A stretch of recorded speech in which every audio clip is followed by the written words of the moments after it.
Ay,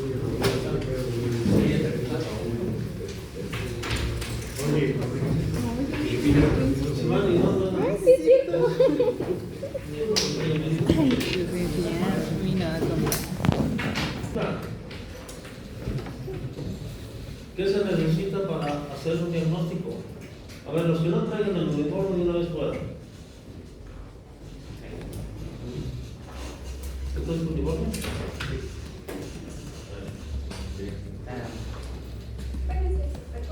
¡Vale! Una vez que hayamos comenzado ya la clase, por favor, ya nadie puede entrar, ¿sí? Porque nos distraen. ¿Vale? Entonces, ¿qué se necesita para hacer un diagnóstico? Elaborar una historia clínica.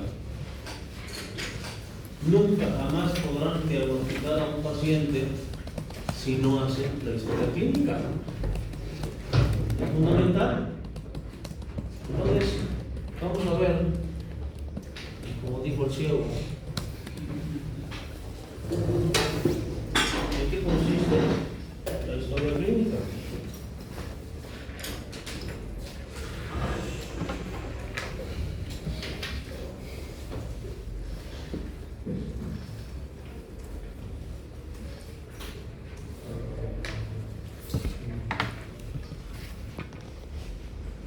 A ver, cerramos la puerta, por favor.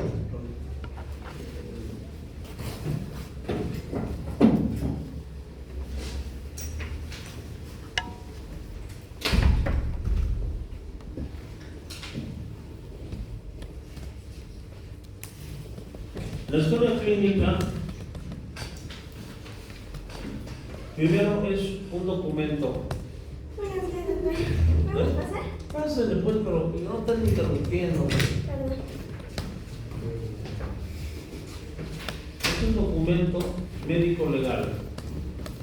Un documento médico porque contiene el historial médico del individuo, del paciente, de lo que ha enfermado desde que nació, de lo que ha enfermado durante toda su vida y del padecimiento actual. Contiene estudios de laboratorio y de gabinete, contiene datos de la exploración física. Por eso es un documento médico. Y como veremos más adelante, hay varias formas de elaborar una historia clínica. Y es un documento legal porque, dado que en él se vierten todos los antecedentes y el estado del paciente, la ley puede hacer uso de ese expediente. Contenemos, por ejemplo, un lesionado, un atropellado, un baleado, un acuchillado, un violado, un paciente que recibió un traumatismo, se cayó de la escalera, le empujaron, murió. Entonces, nosotros anotamos en el expediente clínico, que es un conjunto de hojas, un conjunto de formatos, los hallazgos, ¿sí? Y entonces los abogados, la ley, tienen que investigar a ver qué cosa dice el médico que le encontró. Y los médicos van a ser ustedes, ¿sí? Así como el médico legista hace su estudio post-mortem, ustedes como médicos van a hacer su estudio en vida del paciente. Entonces, por eso es un documento médico legal. Y por lo tanto es un documento que tiene que ser elaborado con todo el rigor profesional, legal, moral. No es para estar choteando en el expediente y menos atacando a la gente, porque eso los involucra a ustedes y perjudica al que están hablando. Lamentablemente a veces en las instituciones no falta quien incurre en esto, pero solitos echan la soga al cuello. Hace poco me llamaron, por ejemplo, de la Procuraduría, porque para ir a declarar nos llamaron a 5 médicos de un paciente que atendimos hace como 5 años. Fíjense, 5 años. Yo que sé, aún me acordar de tantos pacientes que veo uno en una institución hace 5 años. Pero la abogada nos pasó el nombre del paciente, entonces investigamos el número del expediente, localizamos el expediente todavía. Hay un tiempo para depurar los expedientes clínicos, que es de 5 años, pues todavía no habían depurado, y ya pudimos consultar y enterarnos de qué se trataba. Por eso es importante anotar todo en el expediente. Es uno que se va a acordar de tantos pacientes que se ven, son cientos, miles de pacientes los que se ven en el transcurso de los años. Y entonces, ya nos van interrogando y vamos mencionando lo que encontramos, lo que cada quien en su turno y cada quien en su momento valoró en el paciente. Y ya no pasa nada. Muchos se espantan, ¿no? Sobre todo al principio, cuando están comenzando, pues no saben, no tienen experiencia. Entonces, ya después, pues hasta corregimos a los abogados, porque no saben de medicina, pero unos sí son muchos, ten cuidado. Entonces, el expediente es un documento, la historia clínica es un documento médico legal que se elabora verbalmente, pero además hay que sentarlo en un papel, en un documento que se llama historia clínica. Bueno, la historia clínica consta de 2 etapas, bueno, de varias etapas. La primera es el interrogatorio o anamnesis, la segunda la exploración física. La primera es lo que obtenemos al hacer un interrogatorio al paciente, como su nombre lo indica. La segunda es lo que encontramos al revisar, al explorar al paciente. Posteriormente, una tercera etapa, que es lo que corresponde al estudio de laboratorio, al estudio de gabinete, que nos van a permitir llegar a un diagnóstico, poder elaborar un diagnóstico diferencial de su caso, hacer un pronóstico, qué le espera al paciente, sobre todo en cuestiones de tipo legal, si va a dejar secuelas, una lesión, porque dependiendo de eso va a ser el castigo que le van a poner al infractor. Deja cicatriz visible de por vida, es otra penalidad que le aumenta al hecho. No es lo mismo cicatrices que tardan, heridas que tardan en sanar menos de 15 días, o heridas que tardan en sanar más de 15 días. Unas pueden dejar cicatriz, otras no, pero tardan más de 15 días en sanar. Entonces el hecho tiene una pena mayor. Y finalmente el tratamiento.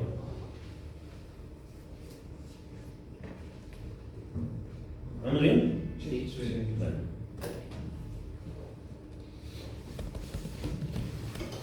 Entonces, dentro de la historia clínica, el interrogatorio es una serie ordenada, fíjense lo que dice la clínica propedéutica, ordenada de preguntas que sirven para orientar la localización, principio, evolución, estado actual y terreno en el que se desarrolla el proceso patológico.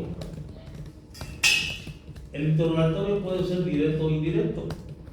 Directo, cuando se le pregunta directamente al paciente qué le pasa, que se le hace una semiología de su sintomatología, le preguntan sus antecedentes.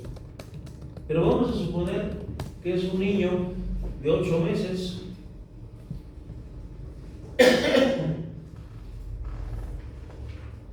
que es una persona que habla náhuatl y ustedes hablan puro francés, no entienden el náhuatl. Entonces tenemos que recurrir a un interrogatorio indirecto. En el caso de los niños, le preguntamos a quién, a la madre, que es la más cercana, incluso más cercana que el padre, por supuesto. Es la que lo amamanta, es la que lo cambia, es la que lo cuida. Y las mamás son muy intuitivas, conocen perfectamente bien a los bebés. Y entonces hay que preguntarle a la mamá. Buenos días, doctor. Buenos días, doctor. Perdón, una disculpa por interrumpirlo. ¿Nos permite pasar? Por esta vez. Gracias. Pero una vez que se cierre la puerta, nadie entra, ¿sí? Gracias. La última vez, no tienen clase, antes no hay pretexto para que no lleguen tarde. Levántese temprano. Entonces, ya está quedando. De cuando entrevista a la niña. El interrogatorio directo, entonces hay que recurrir a la mamá, o a veces a la abuela, al abuelo, según el paciente del que se trata. El niño no puede hablar, el niño no puede manifestarse, pues hay que hacerlo de forma indirecta. La persona que habla náhuatl, por ejemplo, pues no va a comprender ni ustedes que hablan francés, pues no van a entenderlo tampoco. Entonces recurrimos a una persona conocida del enfermo que hable su mismo dialecto o su mismo idioma para que nos traduzca y para que le diga al paciente lo que estamos diciendo. Pero deben ser muy cuidadosos, porque una cosa es lo que ustedes le preguntan al paciente. A ver, pregúntale si es esto o lo otro. Y el intérprete le va a hacer la pregunta, pero muchas veces no entendió lo que yo le dije y pregunta otra cosa. Afortunadamente, como yo sé ruso, francés, italiano y náhuatl, le entendí, ¿verdad? Me lo entendí. Cuando no sabemos ni una palabra, por ejemplo, de náhuatl, híjole, estamos perdidos. A veces hay que aprender de los pacientes alguna que otra palabrita. No, yo no sé náhuatl, obviamente, menos ruso ni francés. Mi hija sí sabe francés. Entonces, se le pregunta, a ver, pregúntale, pero tal como yo te lo estoy diciendo. Dice el doctor, dile, pregúntale, traduce, que desde cuándo empezaste a estar enfermo. Entonces, textualmente tienen que preguntarle, deben ser muy cuidadosos con su interrogatorio. Dependiendo de la respuesta que obtengan, van a ir formulando su diagnóstico. Por eso es tan importante que el traductor traduzca realmente como ustedes lo están preguntando. ¿Sí? Pues deben ser muy cuidadosos en ese sentido. Y de esta forma el paciente responde y el traductor nos dice. ¿Sí? Entonces, cuando se trata, por ejemplo, de una persona sordomuda, por ejemplo, ese es otro problema. Hay quienes saben hablar por señas, pero la inmensa mayoría no sabemos. Entonces necesitamos buscar también un intérprete. Generalmente muchos pacientes se acompañan de una persona que pueda traducirlos, afortunadamente. Otras veces no. Y entonces como médicos tenemos que ingeniarnos. ¿Quién sabe náhuatl? ¿Nadie? Ni una, por lo menos alguna palabra. ¿No? ¿Nadie? Nada. ¿Sí? Palabras, o sea. ¿Cómo se dice? ¿Duele? O sea. Iscocoa. Iscocoa. ¿Sí? Entonces yo reparo. Iscocoa. Ya me está diciendo que si tiene dolor. ¿Sí? Entonces, alguna palabrita hay que ir aprendiendo para ir preguntando, porque a veces no llegan sin nada, ¿no? Y a veces, pues con la observación y la exploración física, que tenemos que agudizar mucho. El médico mexicano es muy clínico, a diferencia de Estados Unidos, por ejemplo, en donde se abusa de muchos estudios, tomografía, resonancias, cantidad. ¿Por qué? Por una razón. Ahí las demandas son millonarias para el médico. ¿Y le tomó usted este estudio? No. Entonces, para todo le piden estudios de tomografía y de resonancia nuclear magnética y de muchas cosas. Entonces, el paciente hace un gasto tremendo. Los gastos por atención médica en Estados Unidos son tremendos.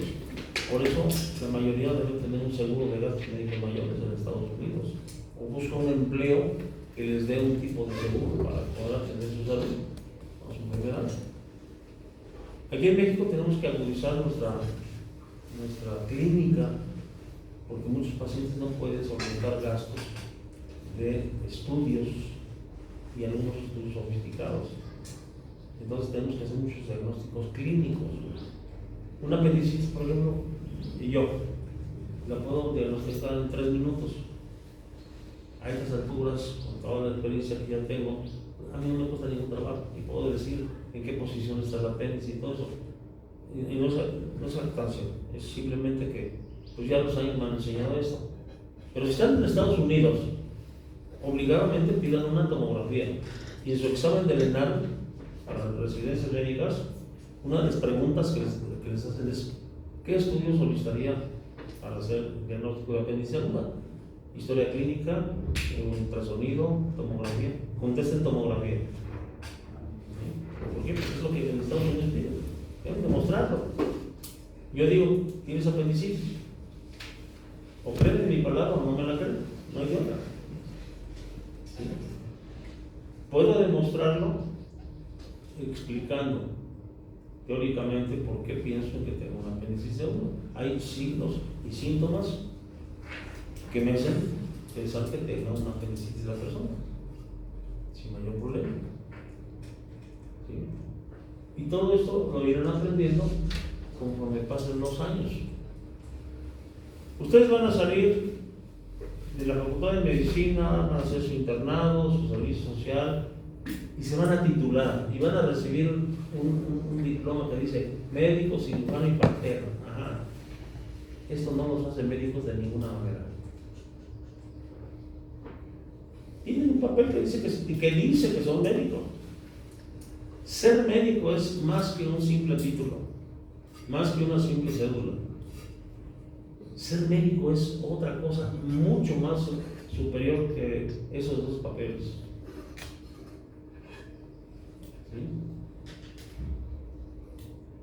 Entonces, elaborar una historia clínica tiene sus detalles. Primero, hay que saber interrogar. Y segundo, hay que saber explorar. Entonces, a través de estos dos tipos de interrogatorio, directo e indirecto, podemos iniciar nuestra historia clínica. Hay que usar un lenguaje sencillo. Oiga, señor, ¿usted tiene disfagia? ¿Ha tenido rectorragia? ¿Qué es eso? Tienen que ubicarse en el nivel mental y escolar del paciente, exento de términos científicos. Algunos pacientes llegan a decir: doctor, es que tengo disnea, y lo que tienen es una disfagia. Pero increíblemente hay médicos que el paciente tiene disnea, dice que tiene disnea y se van con la finta de la disnea y se ponen a estudiar la disnea.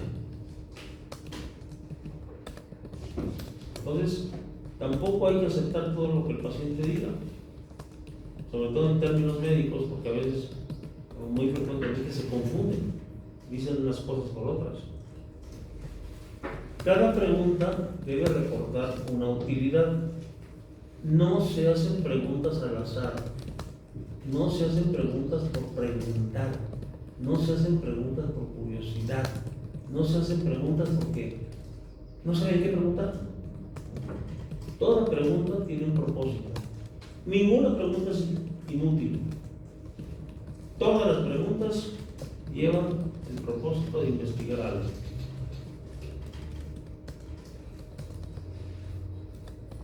Siempre realizar preguntas en sentido, es decir, que nos aporten algún tipo de información. Las preguntas no deben sugerir la respuesta. ¿Verdad que le duele mucho? Sí. ¿Verdad que no tiene apetito? No. ¿Sí? Entonces, no sugerir. ¿Hay dolor? ¿Tiene apetito? El paciente nos dirá: sí, no. Sí, sí tiene dolor. Ajá. ¿Qué tanto? En una escala del 1 al 10, siendo 10 la calificación con mayor intensidad, en este momento, ¿en qué número estaría el dolor? ¿En un 5, en un 8, Y entonces ustedes pueden ir valorando si el dolor va aumentando, va disminuyendo o se mantiene con la misma intensidad. ¿Ok? Evitar preguntas que dejen dudas.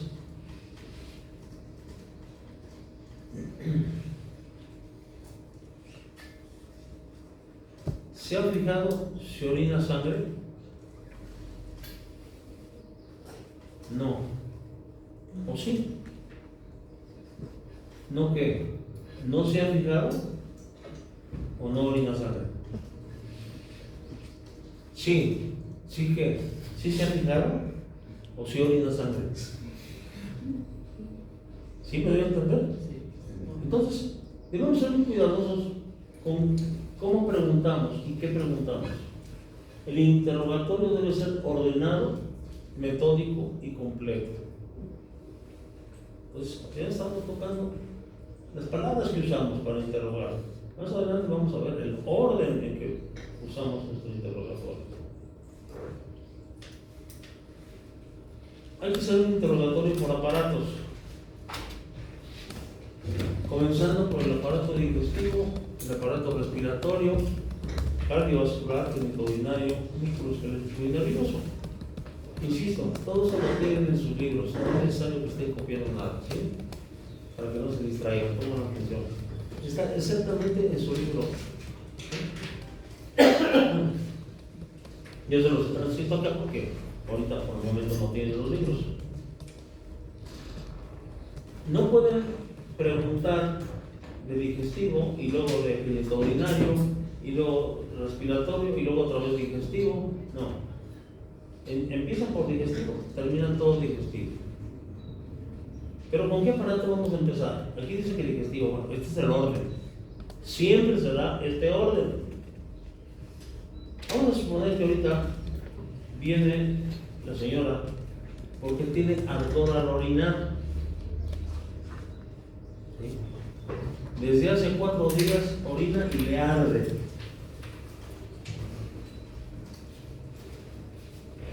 Le vamos a preguntar, ¿y tiene usted mal aliento? ¿Y tiene usted apetito? Pues no. Entonces aquí cambiamos el orden de interrogatorio de los aparatos y vamos a comenzar con el genitourinario. Ya que hayamos terminado de interrogar el aparato genitourinario, vamos a seguir con el digestivo, respiratorio, cardiovascular, musculoesquelético y nervioso. ¿Sí?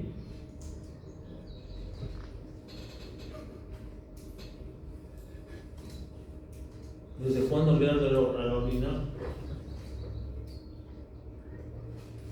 Termina de orinar y le queda la sensación de querer seguir orinando. Se llama tenesmo urinario, tenesmo vesical. Orina con sangre, orina con arenillas o ha orinado piedritas. En 24 horas, ¿cuántas veces orina? Orina 5 veces, orina 15 veces.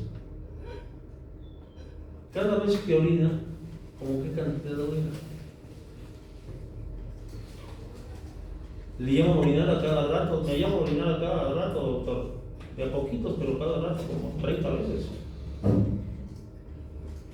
O bien orina 5, 6, 8 veces, pero abundante. Juntando las veces que orina, ¿cómo qué cantidad se juntará? ¿Para qué estamos investigando esto? Para saber cuántos líquidos está perdiendo. Una persona pierde líquidos al orinar, entre otras, sudoración, evacuaciones, náuseas, vómitos, en fin. La misma respiración hace que se pierdan líquidos, por eso lo ven a aprender poco. ¿Cuánto orina? ¿Qué cantidad de agua está perdiendo? A lo mejor es una persona diabética, está cursando con poliuria. Bueno, es que la diabetes se caracteriza por las 3 P's: poliuria, polidipsia y polifagia. Mucha orina, mucha hambre, mucha sed. Entonces, en el interrogatorio, cuando llegamos a la parte que corresponde a la tribuna, al padecimiento actual, nos dice el paciente por qué viene a vernos. Cuando le preguntan, dígame usted, ¿qué le pasa? ¿En qué le puedo servir? ¿En qué le atiendo? Y ya el paciente comienza a decir, es que tengo tanto. Se llama padecimiento actual. Y no vamos a empezar, dice, oiga, ¿y vive su mamá? ¿Y vive su papá? Primero, ¿qué le pasa? ¿Por qué me viene a ver? Ese es el primer abordaje, padecimiento actual. Es muy diferente la historia clínica que se hace en el momento de estar interrogando al paciente, estarlo viendo, a la historia clínica que se hace en el papel. Son los mismos datos, pero acomodados de diferente forma que ya vamos a ir viendo. Pero ahorita el paciente llega, entra, se sienta, y ustedes ya lo valoraron, cómo camina, de qué color es, de qué sexo es, ya hicieron una inspección. Ya se sentó y ahora sí le preguntan qué le pasa. Y el paciente les dice, a eso se le llama padecimiento actual. ¿Estamos bien? Y la forma en que el paciente habla se llama tribuna libre. Al paciente hay que dejarlo que se exprese con sus propias palabras. No empezar a atiborrar de preguntas, hay que dejarlo. Ya llegará el momento en que tenemos que hacer nosotros un interrogatorio dirigido, ordenado, escrupuloso, a través del interrogatorio por aparatos. No, es que tengo diarrea desde hace 8 días, bueno, tengo mucho tiempo que vengo mal. Empezamos por aparato digestivo.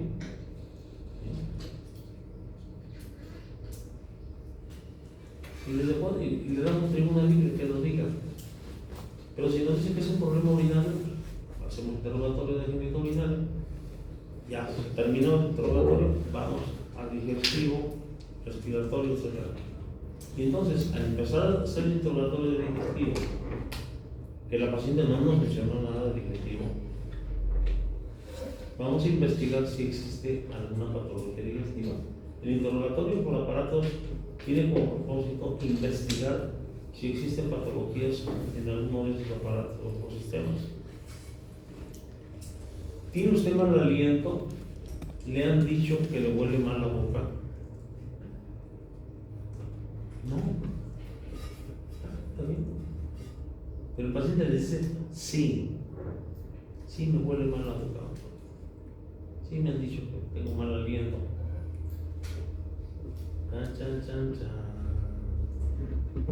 Entonces ahora usted tiene que saber por qué tiene mal aliento.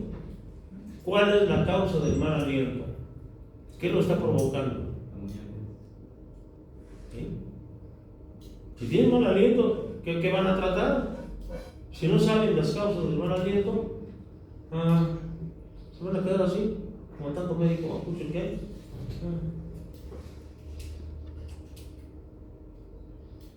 ¿Qué van a interrogar si no saben?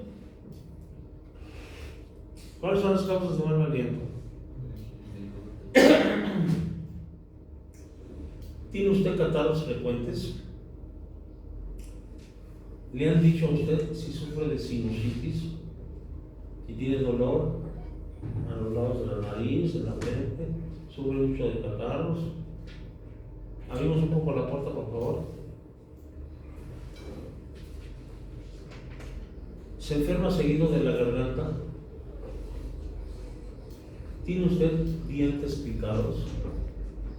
Si estamos haciendo preguntas, es porque sabemos las causas que originan el mal aliento.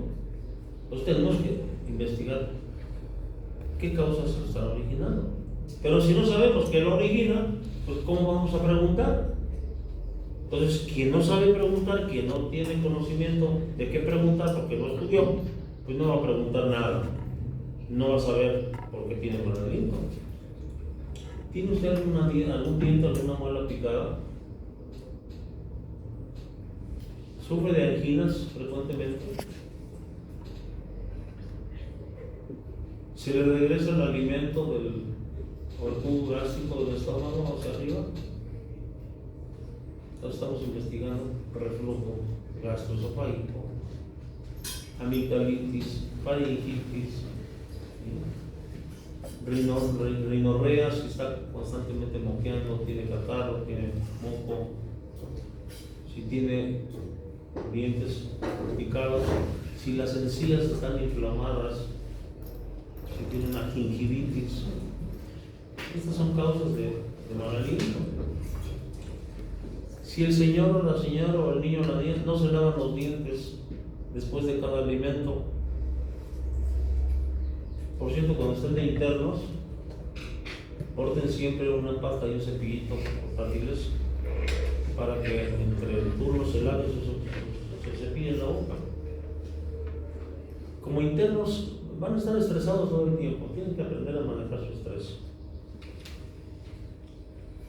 Y como andan de aquí para allá, se les va a secar la boca, también crea mal aliento. Y es feo y penoso que estén preguntando, que estén curando, que estén atendiendo a una persona con mal aliento. ¿Cómo está? ¿Cómo amaneció? Bien, doctor. ¿Sí? Todos porten su cepillito.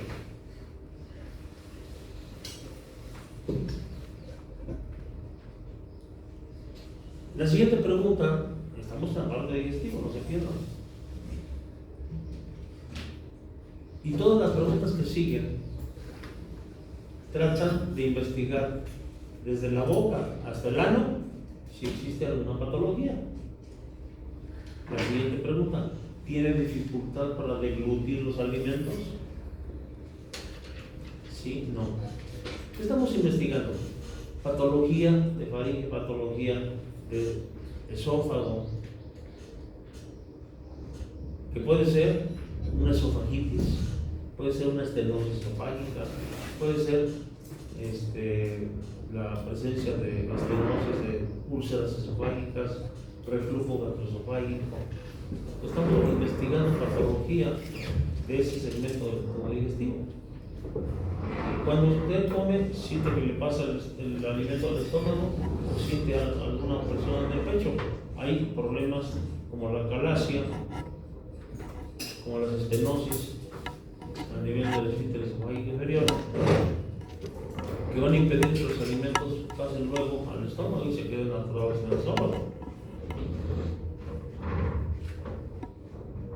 ¿Le ha pasado que a veces se voltea usted estando acostado y se sale un alimento pestoso? Ay, sí, doctor, una vez me pasó. Divertículos esofágicos. Los divertículos esofágicos son unas saculaciones, son unas bolsitas que guardan alimentos de días. Entonces se pudre ese alimento y eso despide olor, vapores que van a crear mal aliento. Entonces hay que descartar. Nada más por la pregunta del aliento. ¿Sí? Hay que descartar la presencia de divertículos. Ya cuando veamos en digestivo, patología del digestivo, van a ver todo esto. Pero existen los divertículos. Si el paciente les dice, tengo ardor de estómago, o ustedes le preguntan, ¿sufre de sensación de quemadura en la boca del estómago? ¿Siente que le arde el estómago? ¿O come y se llena rápido? ¿Qué tal si tiene un tumor que está ocupando el espacio gástrico y con la comida que se llena rápido? ¿Por qué? Porque hay una bola ahí que no se ha dado cuenta el paciente. Entonces, el interrogatorio para aparatos tiene como propósito investigar patologías que el paciente ni siquiera se ha dado cuenta. Porque él llegó con un problema urinario, él o ella. ¿Sí? Usted se siente distendida. La gente le llama inflamación. Mi doctor anda inflamada. Una cosa es inflamación y otra cosa es distensión. Entonces ustedes como médicos no van a hablar como el paciente. Una cosa es inflamación y otra cosa es distensión. ¿Cuáles son los signos cardinales de la inflamación? Rubor, tumor, dolor y calor. Entonces, ¿ya vieron la histología? ¿Ya llevan la histología? ¿Quién les dio? La doctora de ¿Qué? la misma. ¿No vieron los signos cardinales de la inflamación?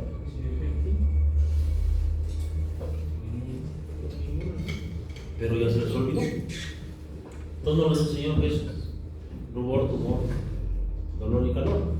¿Sí lo vieron? ¿Ya se acordaron? Sí. Bueno, una cosa es inflamación y otra cosa es distensión.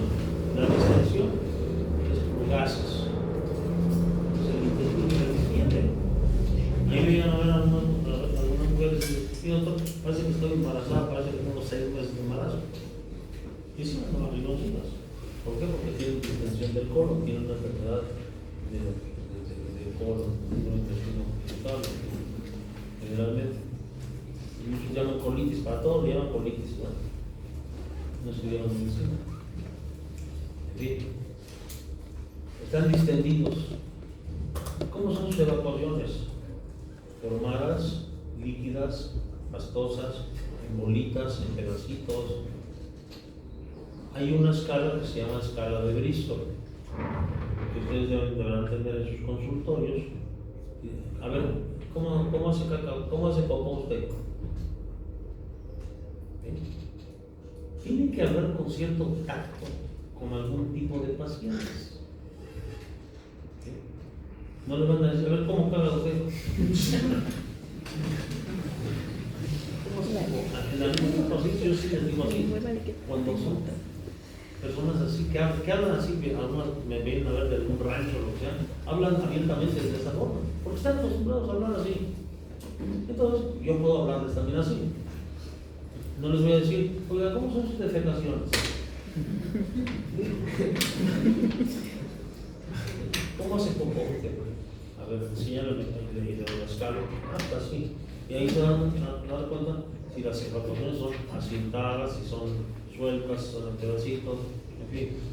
Y entonces esto les estará dando una idea de si tiene alguna patología del intestino. Evacúa con dolor, sin dolor. Aún más abajo.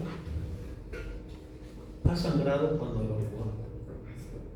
La sangre es oscura, es rojo fresca. Una sangre oscura nos da una idea de que sangre es sangrado en el tubo digestivo alto. Puede ser una úlcera duodenal. Puede ser que tenga una patología baja a nivel del ano recto y que el sangrado sea rojo rutilante.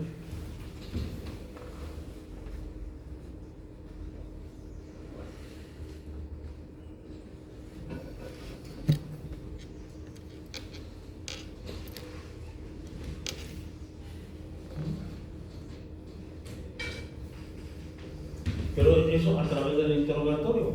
Entonces, haciendo estas preguntas, ya se van dando idea de qué tiene el enfermo.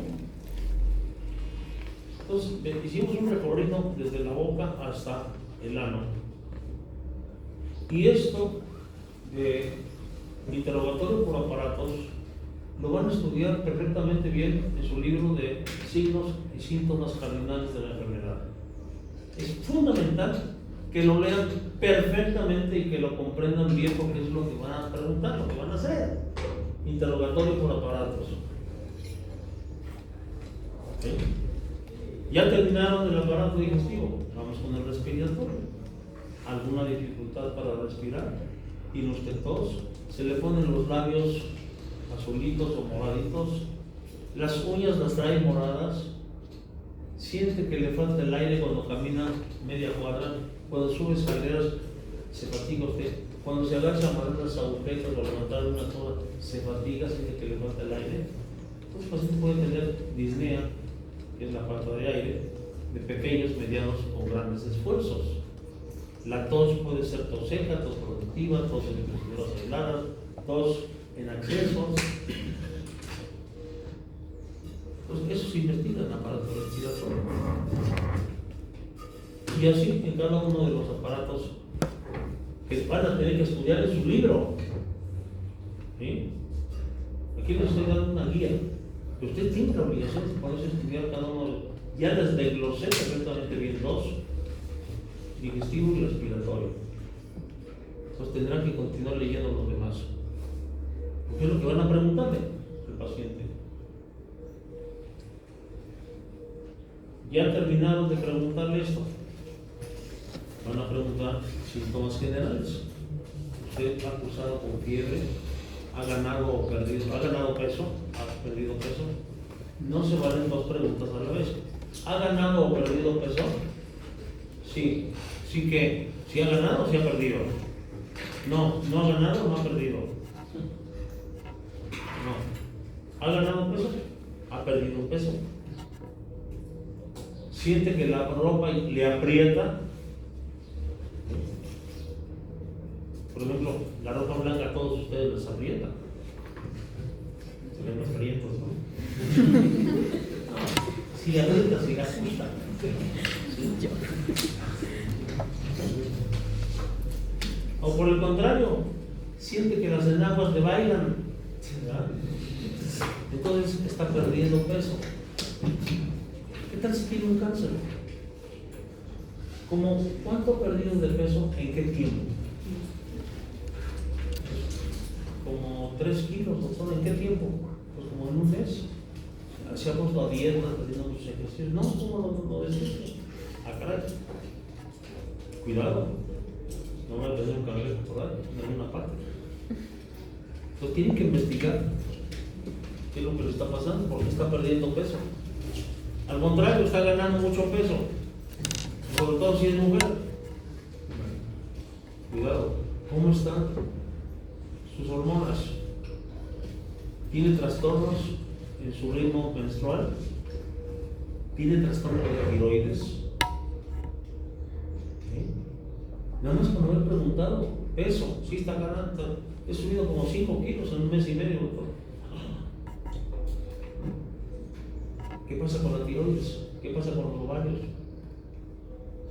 Entonces, con esta simple pregunta, ya se están enfocando en algunos lugares específicamente que hay que investigar. ¿Sí?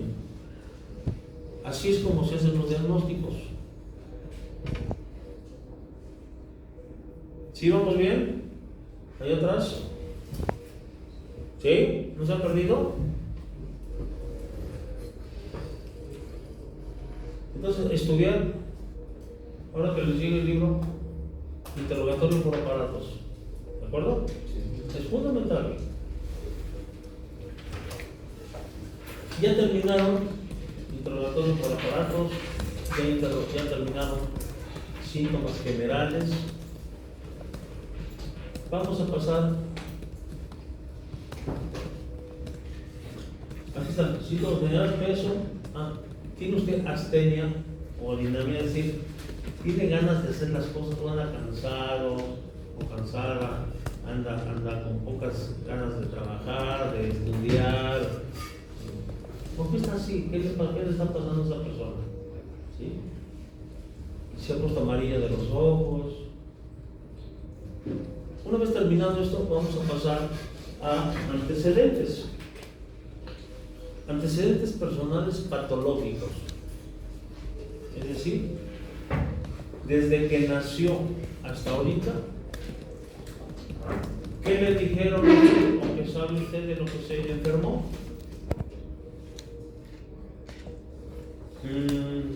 Pues no, casi no. Entonces ahí empieza el interrogatorio directo por parte de ustedes, intencional. ¿Tuvo sarampión de niño? Ah, sí. Y decía que no. ¿Verdad? ¿Tuvo tosferina? ¿Tuvo viruela loca? Es la varicela. La viruela es la que la conocieron. Es la que dejaba carcomidas a las personas. Les dejaban muchos agujeritos. Esa es la viruela negra, que en el mundo está erradicada. Ustedes ya ni siquiera recibieron la vacunación contra la viruela negra. A mí todavía me la pusieron. De niño usted sufrió de mucha tos, de mucha diarrea, lo internaron en alguna vez, en alguna ocasión. Sí, me dijo mi mamá que me hospitalizaron cuando tenía yo 6 meses por una neumonía. Entonces, a los 6 meses de edad, la niña fue internada porque tuvo una neumonía. Y así, jalamos. Más adelante, pues me enfermé de diarreas, me han dado seguido. Hasta ahora, toda mi vida he sufrido de diarreas o de estreñimiento. Entonces ya tienen ustedes que preguntar cuando pasemos al interrogatorio de personales no patológicos. Porque grábeselo bien. Ahorita vamos a meter esta pregunta aquí en la nube. Antecedentes personales patológicos y no patológicos, porque nos está diciendo en patológicos que ha cursado toda su vida con diarreas y estreñimientos. Y así nos va diciendo de lo que se ha enfermado.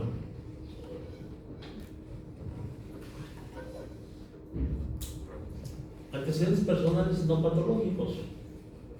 Investigamos 3: individuo, ambiente y alimentación. Individuo. ¿Qué escolaridad? ¿Hasta dónde estudió? Para que ustedes se puedan ubicar enfrente de quién están. ¿Cómo le van a hablar? ¿Es una persona leída? ¿Es una persona no leída? Que no sabe ni leer ni escribir. Es una persona que además habla idiomas. Es un profesionista. Entonces, a cada paciente hay que hablarle con propiedad. No van a sentar a una persona culta, profesionista, y le van a hablar como cualquier persona, de una forma muy sencilla. Es otro nivel, entiende, pero hay personas que hay que ubicarse en su nivel. Entonces, escolaridad, pues nada más primaria, no estudió más. Otro, pues hasta la prepa. Otro, una carrera trunca. Otro es profesionista titular. Ya tienen escolaridad. Después de escolaridad, religión. ¿Qué religión profesa? ¿Alguno de ustedes es testigo de Jehová? ¿De aquí? ¿Nadie? ¿Alguno de ustedes profesa otra religión que no sea la católica? ¿Cuál? ¿Cuál? Cristianismo. Mormonismo. ¿Cuál? Mormón. No. Entonces, todas las religiones se respetan. Al final de cuentas, y no me van a dejar mentir, todas las religiones, el judaísmo, todas, lo que buscan es el bien. Llámese como se llame su Dios. ¿Sí? Es lo mismo.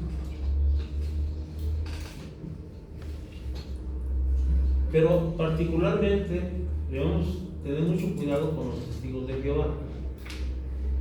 Los testigos de Jehová, dentro de su religión, no permiten que se transfunda sangre. ¿Sí? Y un paciente se les puede morir por sangrado. A un testigo de Jehová yo no meto al bote. A lo mejor por ustedes cuando recién salgan, pues me tienen miedo, ¿no? Pero porque yo ya conozco la ley. Si a mí se me muere un paciente por no haberlo transfundido, aunque sea testigo de Jehová, me quitan mi cédula y voy al bote. ¿Sí? Si un testigo de Jehová me dice, doctor, yo le firmo, me hago responsable, o a veces se hacen acompañar a su comitiva, ¿no? Los pacientes graves lesionados, cuando implica sangre, siempre se acompañan de sus representantes sindicales, ¿no? Siempre hay que los representen. Eso hay que reconocer, son muy unidos. Y me dicen, nosotros la firmamos. Pues la firma me la paso por largo del tiempo. No sirve legalmente. ¿Qué es lo que hago? Llamo a la gente del Ministerio Público y lo demando. ¿Sí? ¿Por qué? Por negligencia en atención a su persona. Abandono del paciente, y eso, el culpable es el paciente. Y sus asesores. A mí cirujano me dicen, doctor, ¿me puede poner plano y me puede poner esto? Me están diciendo a mí lo que tengo que hacer, por Dios, yo soy especialista en eso. Que hay aparatitos para juntar sangre y esa misma transfundirla. Yo he manejado la autotransfusión, es decir, le saco sangre a un paciente, con cirugía programada, por supuesto, que calculo que me va a sangrar. No todas las cirugías programadas me sangran, casi nunca, pero sí hay cirugías que son exsanguinantes. Entonces, a esos pacientes les saco 1 o 2 unidades de sangre previamente, no juntas, en 8 o 10 días. Digo que se reproduzca la sangre, la guardo, lo programo y le transfundo su propia sangre. ¿Sí? Entonces, a veces tenemos que convencer a los testigos de que vean a eso, porque ni eso aceptan, su propia sangre. Y entonces tengo que llamar yo a la ley, al Ministerio Público y demás, de que no, se niega a recibir atención. Entonces, o se atiende con los requisitos que le estoy dando, o se va. Aquí no hay más que 2 formas. Porque no voy a acabar yo con un muertito. Esto muchas veces muchos médicos lo ignoran, lo desconocen, pero legalmente pues, sí procede. Religión. Estado civil: soltero, casado, viudo, divorciado, mantenido, ¿sí? Como sea. Estado civil. Acuérdense que estamos en el individuo. Lugar de origen, lugar de residencia, donde nació, donde radica. A lo mejor nació y toda su vida vivió en Chiapas, pero hace un mes llegó a Tehuacán y se pone enfermo. Sabemos que enfermedades son propias de esa región. Se contaminó, se formó allá y la trajo. Conociendo su lugar de procedencia, sabemos qué enfermedades puede tener. La trajo de allá.